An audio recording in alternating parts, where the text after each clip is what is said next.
G'day guys, welcome back to another Race Chats. So in this one I'm going to do a new experimental segment where I'm just going to try and pick some nice tourers that I see, different spots we are, I'll approach some people and see if we can have a look at their cars. Gives people ideas on their things. Obviously everyone's always seeing the Jeep and no one's really got anything they can sort of match up to that, so I just want to start showing off some people's cars out there and give everyone else ideas. So for the first one, we've got Deepak's 09 GU Y61 wagon. It's set up really well. I've helped him do a lot of it. He's done a lot of it just via correspondence with me over the phone. So it's pretty much just set up really well as a tourer, not as a sick four-wheel driver, just as a tourer. But we'll have a good look around it. This is Deepak. How you going? We'll go over it and see everything he's done and hopefully gives everyone else some good ideas. So like I said, we're starting out with an 09 Y61. We'll start out with bar work and then we'll work our way through. So as for bar work, what do we got? Is this standard GU bar? Sure. Standard GU steel. Steel bull bar, not alloy. What have you thrown in there? It's the... I've got the King's 9-inch spotties. 9-inch spotties? And I've got the King's Dominator winch. Have you used the winch? I've used it once to pull the camper trailer. Yep, so once again another four-wheel drive with a winch that you don't use much, but they seem to... The Dominator winches have got a really good name. It's part of the parcel. Can't have a four-wheel drive without a winch. You got to have a winch, exactly right. No underneath protection? No, just a standard bash plate comes with the vehicle. Side steps? Standard side steps. Standard side steps. Like I said, guys, this isn't a sick tourer, sick four-wheel drive off-roader. It is a tourer. Standard snorkel? No, it's the Iron Man, but when I bought the car, he had it in the back, so I just put it on. And it's a 3-inch snorkel? Yeah, 3-inch. Nothing special about it. King's roof rack, the steel King's roof rack. Full length. With the King's 270-degree awning. Yep. Awning. Got anything to say about it? What do you reckon of it? It ain't 30 seconds. It ain't. It does its job. What I wanted to do was to protect the back when I had the fridge out. Instead of having a rear awning and a side awning. Yeah, yep. I've used it a couple of times. How is it in the wind? Because these are not a standalone awning. They're not a trussed Fox wing. So wind, no, put it back in. Yeah. It's literally a picnic thing. Just a picnic thing, not a permanent setup. Nah. Alright, rear bar. No rear bar. Standard rear bar. Yeah, but... Any desire to go swingaways? No, because of the weight. Because of the weight, they are heavy. Like anyone with swingaways out there knows. Nothing against swingaway, but if I want to get in the back, I've got to unclip the swingaways to get in the back, or I can just get into the back. Yeah, and it's all, like, you haven't got big tyres anyway, so you don't need it for that. Tyres. You don't carry, we can go into the jerry cans later. But, so he's kept it light there. I've got a rear work light, that's class. I built it up. I wasn't paying $300 for one. And that's hooked through reverse lights as well, or just work lights? Just work lights. So just like a camp light. Wheels, they standard rims? Standard rims. Standard 16-inch rims. Just so when you're out back, it's easy to get the standard tyres for a standard vehicle. And they're just all-terrains? All-terrains, BFGs. You've had them a couple of times, or? No, it's the first time all-terrains. I've had the mud terrains. Put it this, so when I have to replace, I'm not going to get them again. Yeah, righto. It's just a waste of money for me. I think standard tyres are fine. As long as they're not a factory tyre, basically. As long as you've got something that can stand corrugations. Yep. And then we just got the dirty gear bag there. Yeah, Autobahn. On the back. On special. The reason I got that was to cover the top of the tyre. And something to put rubbish. And put rubbish, crap, whatever you want in it. Yep. And like I said, he does tow. We went through that in the last video, so he's got the 4-ton Mr. Hitches drop hitch there. Same as the one you've got? Yeah, same as the last one that we got to replace the broken one we had. Yep, and I changed the rear view mirrors to eBay spec clear views. San Premiere. Yeah, so it's just the eBay version of the clear views, but they've been fine, haven't they? They're nothing really. They do their job. Yeah, and they look blingy because they're chrome. Yeah. Right, we'll just pop the bonnet and go through the performance side of things. The expensive part of a build. Alrighty. So, motor's standard, yeah? Nothing's touched on the motor? No. So we'll go bottom up. You got no engine oil cooler? No. Turbo? It is a new turbo, but it's a standard turbo. Standard specs. What brand was it? I don't know. Oh, it's a Garrett. Garrett. So it's still a Garrett turbo, just a standard specs. Yep. Intercooler? It's got upgraded because the original ones are crimped, so this is just a cheapy welded, forefront industry welded one. All aluminium piping. Yep. The rubbers are just trying to silicone hoses, forefront. Cylinder hoses are a hard thing because a lot of your standard turbos and intercools, they have a lot of adapters going up and down, up and down. They're hard to find in the good brands. So far, so good. So far, so good. Nothing's really failed. Catch can. Catch can on the other side there. It's just an HPD. HPD catch can. That's the one with the dipstick. Yep. So you don't have to actually unhook anything or take it out to drain it. It's actually got its own dipstick on it. Over there. HPD? Yeah, HPD, yep. HPD. Mechanical actuator for your turbo. With a boost tee. Boost tee. It's been chipped and it's been tuned. That was done by I had originally a Cutler Diesel in Townsville. Then we moved here in the Turbo Blue, so I got it done by BDS Diesel Mechanics. That's in Bundaberg. You highly rate them, didn't you? I highly rate them. If you guys are coming through, they know their stuff, they talk to you, they explain it, and they get it done. We upgraded the alternator when I first got the DC system put in because it was on its way out. The old one was really struggling. I can't actually remember what we upgraded it to. I think it was the biggest we could get for a Patrol. Yeah, I think it's actually the GQ one, yeah. It was the biggest we could go. Other than that, that's pretty... Clutch, yeah, the clutch 1300? 1300 Newton meter NPS. NPS? Yeah, NPS. Yeah. I think it's NPS. So just going to heavy duty clutch there, just towing the van and everything, you just need that. Need that bit of 3-inch exhaust from the dump turbo back. Yeah. And that's a Mantra brand from WA. And everything he read, sort of, that was mandatory basically for the ZD30s. They need to breathe. They need a lot of breathing. So exhaust is like the first, exhaust and tune. They have big issues on that side, I think. With the tune, a lot of people out there have the questions of, is the tune worth it? Does it make a difference? It's a 50-50. Some people go for the remap of the whole ECU. Yeah. I wanted to be in control of it. So it's a 5-set chip. Because it's only a 4-cylinder, I'm only using 3 of them. So one's for in town, so it's full boost and everything. The other one's for towing, and then the other one's for highway run. With with a remap, you only get the one choice of an average. And did you gain much power out of it? I gained a hell of a lot more power out of it. Is it that classic compromise where you got more power and lost fuel, or? To be honest, it depends on the setting. If I put on setting 1 around town, I'll chew more fuel. Yeah. If I run around on a highway around town, highway setting, and then highway, I use less fuel. Yeah, right. So it's definitely a thing. Like it's tunings and chips for diesels. There's a lot out there. Just tell them what you want to get. Don't just put it in there, kind of thing. I do have a dyno sheet if anyone's interested in that. Yeah, we can go into the full specs on it. Brakes are still standard. Yeah, that's the next thing on the list. Yeah, I'm getting another intercooler fan. Yeah, we're going to put a thermo on that. Thermo fan and another one on the front. We're looking into that just for cooling. When he's towing, the temps sort of go up that few degrees. We just want to keep that down. And just the thermo on the intercooler. That way, when you're putting around slow, you can really keep those EGTs down. They didn't design the bonnet scoop very well. No, not at all. But other than that, performance-wise, excellent. It does what I want it to do. It's done at the stage where he's gained the power he needs to tow. Fuel economy is still really good. Like, what are you averaging towing? 18, 16? Yeah, depending on hilly ground. Yeah, nice. And van's 2.4, so nice bit of weight there. Got the economy, got the power, and just stopped there. Didn't push it. Nah. The ZD30s have got the rep. If you push them too hard, they explode. So why do it? You know. Lights still standard. Standard. Everything pretty much. Sorry guys, he did say standard. It is a car with standard headlights.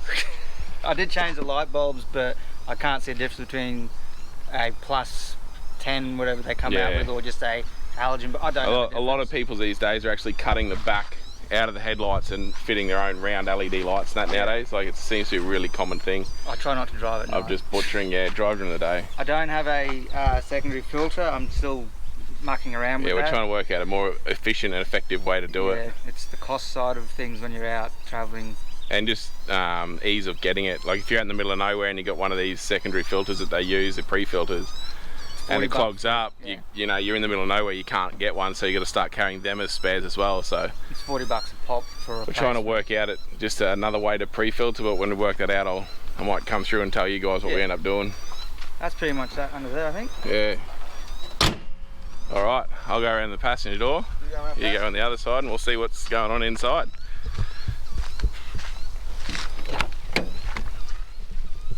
All right. So what do we got in here? So, standard dash. driver's side I've got a boost gauge and a exhaust. What are they? VDO brand. Yep. That's in the middle range. Yeah. Not expensive, not cheap. And how are your EGTs on hills? Hills for a ZD30 you don't want to go past 600, so hills without the van I'm at 300 giving it a boot full. When I'm with the van I'll get to 400, 450. Yeah, and then so it's still really good, really. But I'm still in third, so the engine's screaming. It's getting plenty of air, it's just what it is. Very conservative, that's good. I've got an EDS scanner from King's to keep an eye on my readings. As you know, the temperature gauge in any vehicle isn't really a temperature gauge. It's just a gauge, it's not accurate. So this gives me exact accuracy. And you can delete all your trouble codes. Yeah, because I've got an EGR block, the engine light comes on, so I can easily delete that because it's not a, I think it's manufacturer thing. It's just an easy one and anyone can do. That's the uni chip I got put in. So that's just, it's got 5 settings, just click of the button, does its thing. Pretty much everything else is just stock standard. I changed the UHF, what UHF you running? That's a good question actually. I've probably used it twice. Just the Uniden. It's the Uniden. Yeah, nothing exciting. It's the bit that hides behind the dash. No navigation? Not yet. My co-pilot normally does that, sort of. But with phones these days, it's... Yeah. Especially with on-road touring. Brake control, obviously, because I'm towing. Which one's that? That's down here. It's a Guardian? Yeah, Guardian. Guardian, it came with the vehicle. I'm not too sure. I'm not really worth changing it, but I'll see how we go when we hit the road permanently. And you probably see from all the footage in here that it is an ex-mine vehicle. Yeah. Hence all the roll cage. An old couple owned it, but he never took it out. The wife got hold of it, and then it got past their business part, you know, where they have it for so long and then they got rid of it. So we bought it after that. So it's been looked after completely by them. It's really good, Nick. But yeah, that's pretty much the front. All right, we'll move, before we get to the exciting bit, we'll move into the back and give you a look at his custom-made drawer system. Instead of going to the classic 2 drawers and fridge slide, like drop slide, he wanted to keep the fridge down nice and low. You save a lot of weight. So what's this all out of ply and aluminium, isn't it? Ply, aluminium and compressed sheeting. Composite panel. Composite panel, thank you. So we've got the companion 75 litre dual zone. I had that before I had the car, so it's sort of highly rate that. Past 4 years. I've had one issue with it, and that was the selector for either side. One camping trip it decided to shut off. Oh, the thermostat thing. Yeah, and one side was just continuously cooling, the other side was dead. Yeah. They fixed that on warranty, and I've never had an issue since. Touch wood, does its job. So choose a little bit of power, but nah. Most dual zones sort of do. And up beside that we got the Thumper twin cylinder there, permanently mounted. Permanently mounted with an 8 litre air tank underneath. We'll show you that, and he's got the outlet at the back. Yep. The Nitto outlet there. 60 litres of water. Yeah, 60 litres of water with a 12-volt pump behind the seats with the outlet here. So you can plug in for showers, everything else. Yeah. And then the big drawer, what do we got in there? Big drawer is looking absolutely... Let me guess, this is a sorry it's messy spot? Yeah. So this drawer sort of never really has had a uniformal look. Sort of, I've tried to organise it, but the wife It's what we call a man's drawer. Yeah. You just throw it all in. We know where stuff is. Yeah. It just. But it fits all your cooking gear, pantry stuff. Yeah. We can be a weekend, so 3 nights, 2 days, I think, off grid outboard. Purely out of that. Out of this, so it does its job. But everything's just drawer slides from Bunnings and that. Bunnings drawer slides.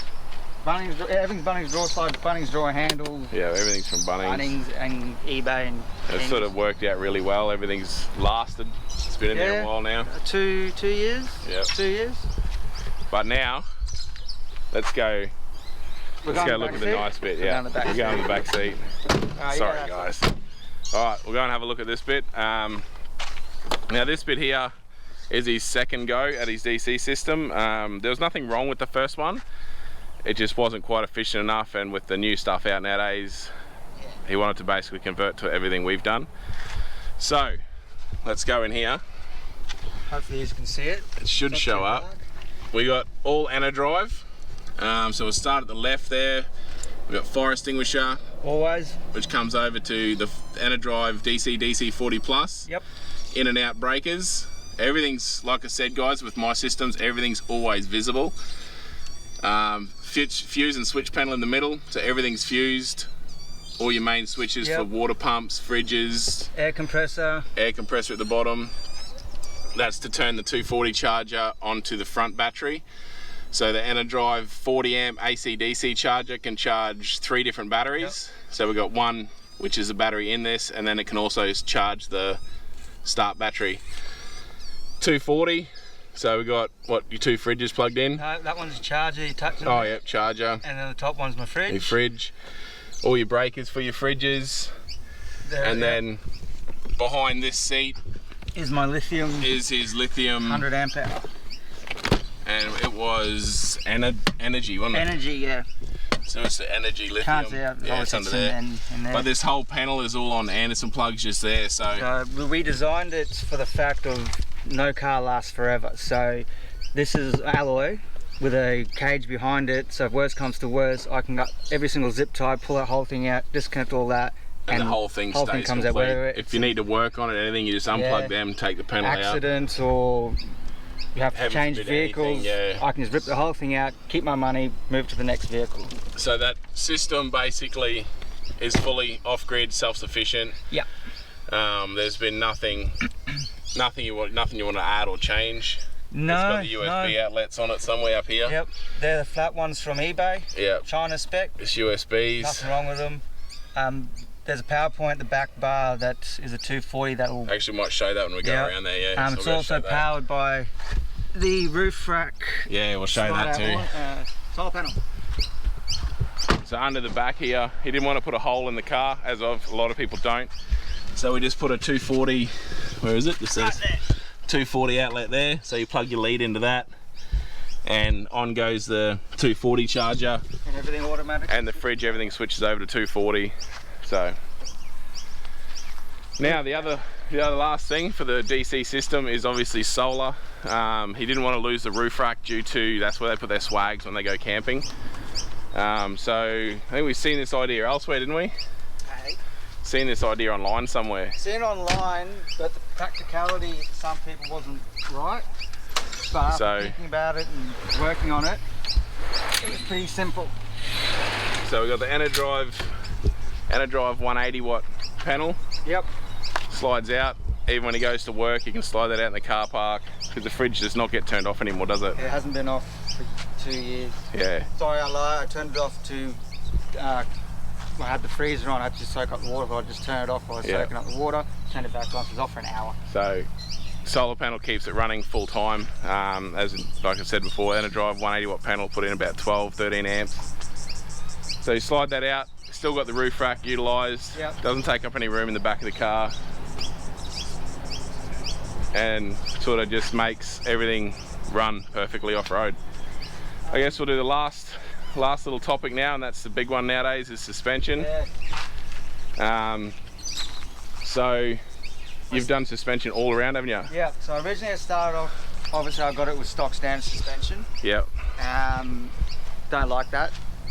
Everyone each their own. So I went EFS. I had EFS in the 80 series. They were really good though. Yeah. They were good. So obviously I pulled it over onto this one. So the front and back were EFS Shocks XTRs. Yep. And what's the front? 50 mil? 2 inch? 2 inch front and back. Yeah. The front is heavy duty for the bull bar weight and all that. Yeah. The rear was 250 constant springs. Too soft. Even with airbags in it was still too soft. So I've taken them out now and I put Kings 350/500 constant. Huge difference. With the strut brace, the coil tower brace. With coil tower bracings. Huge Apparently difference. that's a necessity. Yeah. If you're going to go heavier loads in the back of a patrol wagon or a patrol ute with coils, you've got to brace your towers. They bend and rip out, and they ran their brake line and the fuel lines over the top of it, so it bends and rubs and. So yeah, they actually, when they put the bracing in, they actually said that his towers were already minorly bent. So and that was only with the draw system in the back, and what springs were they? The 250s, and that already started to bend. Yeah. And then to top it off when you're towing is your bags. Yeah, That's bags. I recommend them. People have the weight distribution hitch, people have airbags. Weight distribution hitch, I tried. It doesn't work really well with a lift kit. So I went to bags and I'm driving comfortably. Without anything else. So what bags are they? just the airbag, man. Yeah. Just the With the Cavalier, so it's 60 psi max. Yeah. So I'm only running 40 when I tow, and I just keep 20 in them, just so they hold you're hold supposed still. to keep some pressure in it. Yeah. Other than that, I kept it pretty basic underneath. But yeah, I just thought I'd wanted to do home. Obviously, we've got some nice black tint there, guys. Recommend 5%. Everyone has tint nowadays.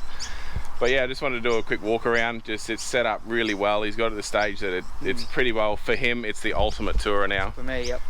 There's no such thing as the ultimate tourer because everyone has different things they want to do, different things. Exactly. So, but for him, it's basically now at the stage where there's nothing left to do. He's ready to go, hit the road full time.